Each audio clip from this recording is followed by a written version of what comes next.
A Brevard man says he was brutally abused by police. But tonight, the department says it appears the officer's actions were justified. Now, this incident was caught on camera at the Transylvania County Jail. We were able to get a copy of that video.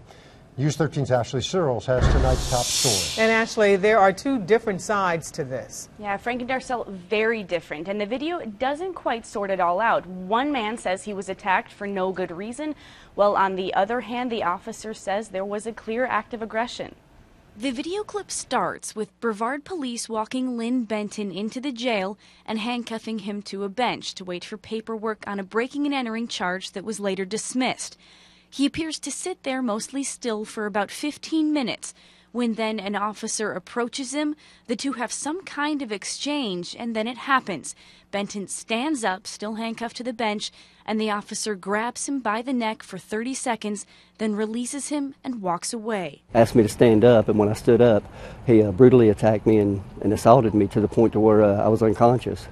Choked me unconscious. The incident happened in July, but Benton, who's homeless, said he didn't want to get on the bad side of local police, so he didn't do anything about it. But after showing it to half a dozen people, everybody has told me that I should do something about it because there's no telling how many other people out there that this has happened to. Benton says the attack was unprovoked. You can see on the video that I'm just sitting there staring at the floor the whole time I'm there, not doing anything. There's no reason to choke somebody who's in handcuffs to the point of them being unconscious. There's absolutely no cause for that. And the officer went over to calm him down. Mr. Benton got out of his chair and aggressively approached the officer. The Brevard police chief watched the video with us tonight. According to the officer in it, he says Benton was hitting his handcuffs against the bench, which Benton denies, and hurting himself, so the officer was trying to stop him. The officer grabbed the one arm that wasn't handcuffed and pinned it and grabbed him behind the jaw. It's a pressure point. Chief Phil Harris says it appears that his officer used an appropriate amount of force, but acknowledges there are two perspectives.